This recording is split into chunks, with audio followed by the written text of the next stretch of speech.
Las sombras apenas comienzan a alargarse en las calles de Aquisgrán, y un equipo de fusileros estadounidenses se desplaza con cautela por una antigua calle, con la espalda frente a una imponente arquitectura gótica.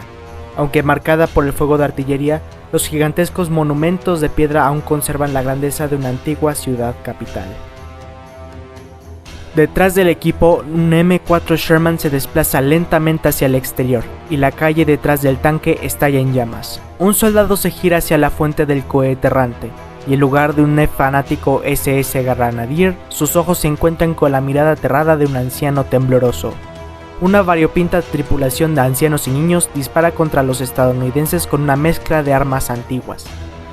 La vista de los soldados estadounidenses se ve oscurecida por el humo y los escombros mientras el cañón principal del Sherman dispara contra el piso del edificio más cercano, derribándolo con el estruendo de mampostería cayendo. Los soldados estadounidenses llegan a una sombría realización. Incluso en su caótica desesperación, los alemanes tienen la intención de hacerles pagar por cada pulgada de Aquisgrán con sangre.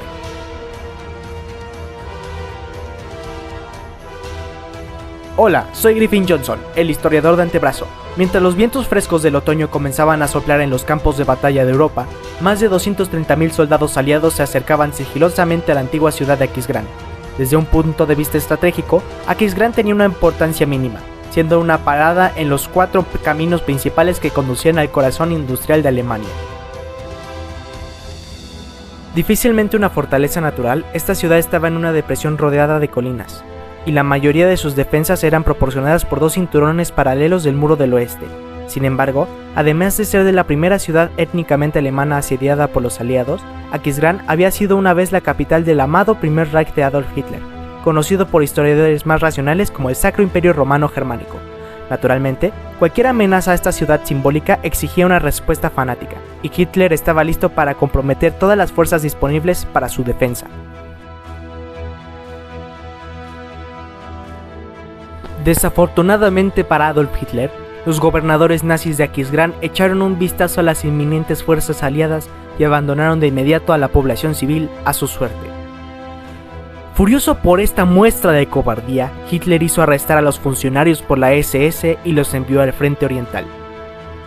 Cuando el general Gerhard von Schwerin arrastró a través de la ciudad los restos destrozados de su 116ª División Panzer, la encontró llena de miles de civiles, aterrados, y una variopinta milicia de Volkssturm.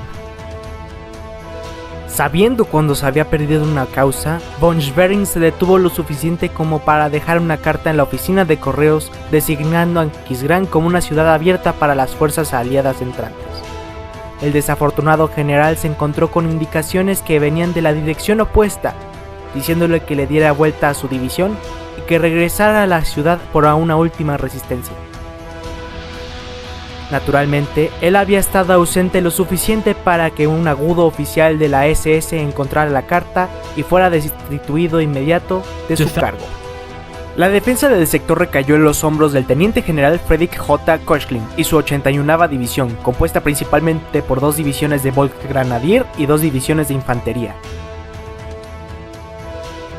Mientras los alemanes se apresuraban a armar una estrategia viable, el primer ejército estadounidense bajo el mando del general Courtney H. Hodges avanzaba cada vez más cerca. A pesar de la aparentemente precaria naturaleza de las defensas alemanas, nadie tenía ilusiones sobre la masacre que les esperaba. El sargento Harley Reynolds de la primera división lo describió de la siguiente manera: "Recuerdo las conversaciones y comentarios sobre la ciudad de Aquisgrán. De ninguna manera los alemanes cederían de esta ciudad sin luchar hasta el último alemán en pie. Hablamos de eso entre las filas. Sentí que había una buena probabilidad de que nos expulsaran con un gran contraataque. Éramos un dedo que se extendía frente a la línea estadounidense, una posición muy peligrosa.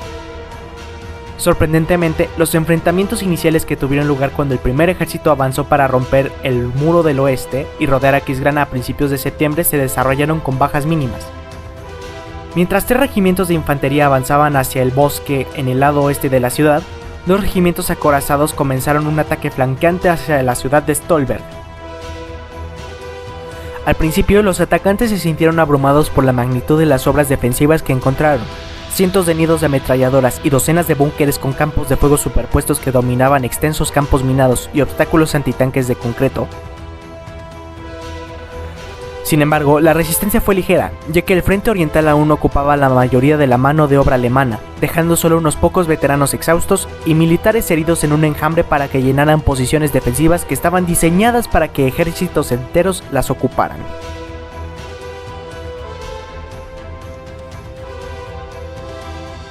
Desafortunadamente, el progreso rápido del general Courtney se detuvo abruptamente debido a factores fuera de su control, otorgando a los alemanes la ruptura crítica que necesitaban para organizarse. La situación de suministros aliada había sido precaria en el mejor de los casos desde el aterrizaje de Normandía, y no mejoraría para los soldados cerca de Aquisgrán, a medida que avanzaba septiembre. Los planificadores de la operación Market Garden, que tuvo lugar aproximadamente al mismo tiempo, parecían haber hecho lo posible para desperdiciar la mayor cantidad posible de combustible, municiones y mano de obra en su intento fallido de romper las líneas alemanas en los Países Bajos. Al haber sido relegados en la lista de prioridades, los hombres del primer ejército continuaron avanzando, tratando de aprovechar al máximo el buen clima mientras los suministros se disminuían. El 22 de septiembre, el mismo día en el que terminó la operación Market Garden, el 16º Regimiento de Infantería estaba a punto de capturar la ciudad de Eilendorf, justo al sur de Aquisgrán, cuando repentinamente fueron objeto de un masivo fuego de artillería. A medida que se despejaba el humo, la 12ª División de Infantería Alemana llegó para informar cortésmente a los aliados que los buenos tiempos habían terminado y la verdadera lucha acababa de empezar. Aunque escasos en números, los soldados profesionales de la 12ª División se habían complementado con una multitud de Volkssturm y veteranos, y los soldados estadounidenses traumatizados recordaron más tarde la vista de mujeres y niños luchando con pistolas, cuchillos e incluso armas antitanque Panzerfaust. Un comandante informó que los alemanes simplemente se volvieron locos y estaban decididos en destruirse a sí mismos. Los estadounidenses pudieron mantener sus posiciones durante el feroz enfrentamiento, pero se les impidió avanzar lo suficiente para que una densa capa de nubes cubriera la región, eliminando la posibilidad de apoyo aéreo cercano. Ahora experimentando importantes escaseces de combustible, municiones pesadas y piezas de repuesto para vehículos blindados, los frustrados hombres del primer ejército se vieron obligados a detener todas las operaciones ofensivas hasta la primera semana de octubre. Durante este periodo crítico, el 81º Cuerpo del Teniente General Koechlin fue fuertemente reforzado. El número exacto de soldados alemanes comprometidos en la batalla es imposible de determinar, pero para el 2 de octubre alrededor de 24.000 reclutas inexpertos, veteranos traumatizados y fanáticos SS, además de Volkssturm aterrados, estaban listos para dar sus vidas en defensa de la verdadera capital del Reich de 1000 años. Juntos se acurrucaron en sus búnkeres y nidos de ametralladoras mientras los aliados saturaban la región con fuego de artillería y bombardeos. Entre el 27 de septiembre y el 2 de octubre, después de lo cual se reanudó la ofensiva terrestre. Ahora que habían rodeado parcialmente Aquisgrán, el primer ejército buscaba romper las líneas alemanas en el norte para cercar completamente la antigua capital. Lamentablemente para los estadounidenses, el muro del oeste absorbió el bombardeo con apenas un rasguño, forzando a la infantería a comenzar el laborioso proceso de desalojar a los defensores, una fortificación a la vez. En la ciudad de Uva-Palenberg, los soldados estadounidenses participaron en una brutal guerra urbana con los defensores alemanes, que a menudo degeneraba en enfrentamientos a punta de granadas hasta que vecindarios enteros quedaban reducidos a escombros. Con la mayoría de los puentes en la región destruidos, las fuerzas blindadas estadounidenses se retrasaron constantemente en los cruces de ríos y no pudieron brindar apoyo a la infantería. Para el final del primer día de combate, el destacamento líder del 117º Batallón de Infantería estadounidense había perdido 146 hombres. Otro batallón tenía 58 heridos y 12 muertos. Más de 50 nidos de ametralladoras habían sido destruidos o capturados, pero cientos aún permanecían entre el primer ejército y la victoria en el sector. En los siguientes días, la feroz guerra urbana se intensificó y los soldados estadounidenses se aprendieron rápidamente a acercarse a los nidos de ametralladoras enemigas solo si tenían lanzallamas o cargas de demolición disponibles. Entonces los defensores eran asados en sus refugios de concreto o volados en pedazos por tanques y cañones autopropulsados, pero rara vez elegían rendirse. Mientras tanto, las tropas alemanas se apresuraron al sector, incluida la élite de la primera división SS Panzer. El 7 de octubre, los aliados habían asegurado con éxito alrededor de Uva-Palenberg y avanzado hacia el sur hasta Alsdorf. pero aún no habían ingresado a Aquisgrán, que ahora albergaba a unos 20.000 soldados enemigos. En su lugar, la lucha se concentró en los suburbios, con la 20ª División de Infantería liderada por el teniente coronel Daryl M. Daniel lentamente abriéndose paso desde el distrito de Rathaus y el suburbio de Hagen. Una vez asegurada el área, se hicieron planes para que el regimiento avanzara al norte, al corazón de la ciudad.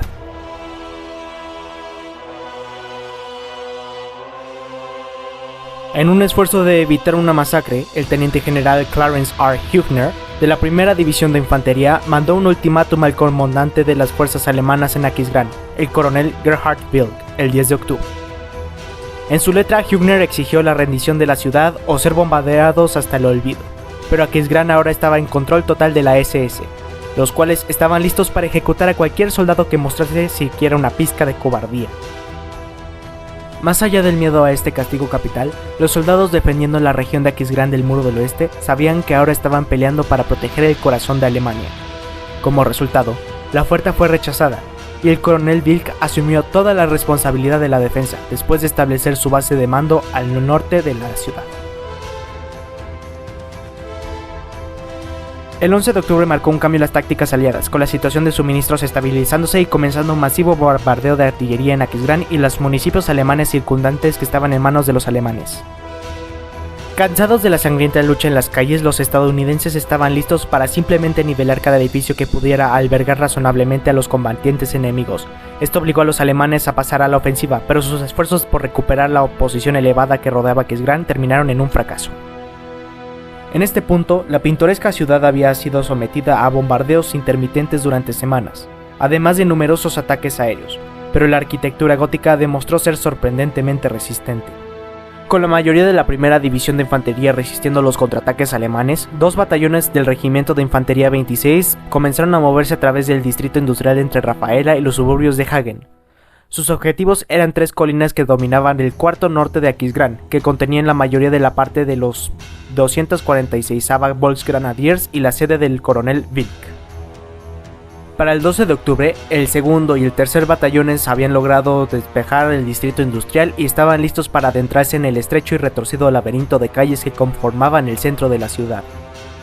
Sabiendo que agrupar a sus tropas llevaría a una masacre, el coronel Daniel dividió sus hombres en pelotones de asalto, asignando un solo M4 Sherman o cañón autopropulsado a cada unidad. Al ver las masivas estructuras de piedra en el corazón de la ciudad, Daniel se emitió instrucciones simples: derribarlas a todas.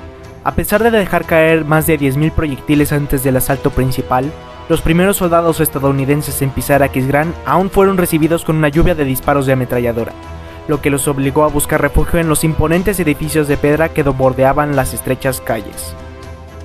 Aquí fueron emboscados por Volksturm, que surgían de sótanos y bodegas ocultas para enfrentarse a los soldados estadounidenses en combate cuerpo a cuerpo. Los tanques tampoco se libraron mejor, al quedar a merced de cañones antitanque ocultos y soldados alemanes armados con Panzerfaust y granadas adhesivas. Una vez más, los atacantes se vieron obligados a ir de habitación en habitación, buscando alemanes esperando a emboscarlos en cuanto les dieran la espalda. A medida que avanzaban hacia sus objetivos, el segundo y tercer batallón se encontraron con fortificaciones cada vez más duras, incluidos refugios antiaéreos reforzados. Improvisando, el coronel John T. Curley ordenó que un M12, un obús autopropulsado de 155 mm, avanzara por las calles. La tripulación expuesta sin duda se agachó a la vista de cada sombra mientras se colocaba en posición para abrir agujeros en los bastiones enemigos a quemarropa. Encantado con los resultados del ataque, Curley recompensó a la tripulación del M12 informándoles que se quedarían con sus hombres mientras avanzaban más profundamente en la ciudad. El resto de día se dedicó a avanzar hacia la colina del observatorio, llamada así por la torre de observación construida sobre su cresta de casi 270 metros. Para fines del 13 de octubre, el tercer batallón había logrado llegar a la base de una de estas 3 colinas que se les asignaron para capturar, lo que llevó al coronel Wilk a solicitar el refuerzos de las divisiones alemanas que aún estaban contraatacando al este. Gracias al terreno urbano denso, cientos de tropas y al menos media docena de cañones de asalto se deslizaron a través de la frágil línea aliada. Al día siguiente, estaba justo a tiempo para enfrentarse a los hombres del coronel Curley cuando atacaron el cuartel general de Wilk en el parque Farwick, donde una intensa batalla se libró hasta la tarde. pero mientras Curly se preparaba para renovar su avance, fue anulado por el coronel Hübner. Las fuerzas fuera de Aquisgrán habían lanzado otro ataque que ocupaba todas las reservas disponibles. Durante más de 24 horas, el 81º Cuerpo del general Cochrane atacó al acosado primer ejército hasta que ambos lados estuvieron completamente exhaustos. Pero con la ayuda de la artillería y el apoyo aéreo, los estadounidenses pudieron cavar y resistir el asalto, luego golpear al colapsante frente alemán con un golpe decisivo. Finalmente, las mandíbulas del movimiento de pinza aliado pudieron cerrarse por completo, rodeando completamente a Aquisgrán y dejando al coronel Wilk aislado de refuerzos. Con su flanco oriental ahora seguro, el primer ejército pudo tomarse su tiempo para acabar con los restos de los defensores de la ciudad. Para el 18 de octubre, el segundo batallón reanudó su ataque en el Parque Farwick, llevando a los defensores al sótano con un bombardeo de artillería antes de enviar escuadrones de asalto para asegurar el Hotel Kellenhof. Aunque el coronel Wilk ya se había ido del hotel, los defensores libraron una tremenda batalla arrojando granadas desde cada entrada y obligando a retroceder a los soldados estadounidenses. Al final, el coronel Curly tuvo que amenazar con demoler toda la estructura antes de que los alemanes finalmente aceptaran rendirse. La pérdida del Parque Farwick fue un golpe mortal para la resistencia alemana en Aquisgrán, y ni siquiera una orden escrita por el coronel Wilk alentando a sus tropas a luchar hasta el último hombre inspiró mucha determinación. Con grandes extensiones de la ciudad ahora bajo control estadounidense, los sobrevivientes de la 246ª División Volksgrenadier quedaron atrapados en sus colinas restantes, y la colina del observatorio cayó ante el segundo batallón el 19 de noviembre. Para entonces, Aquisgrán era poco más que un montón de ruinas, ya que los estadounidenses demolían sistemáticamente cualquier edificio que pudiera albergar potencialmente combatientes enemigos. Prácticamente sin terreno para avanzar, el coronel Wilk finalmente quedó acorralado en un refugio antiaéreo del día 20. Cuando Curly colocó su ametralladora favorita de 155 mm en posición fuera de la fortaleza, Wilk se dio cuenta de que el juego había terminado, y envió varios prisioneros de guerra estadounidenses para entregar un mensaje de rendición a los asediadores.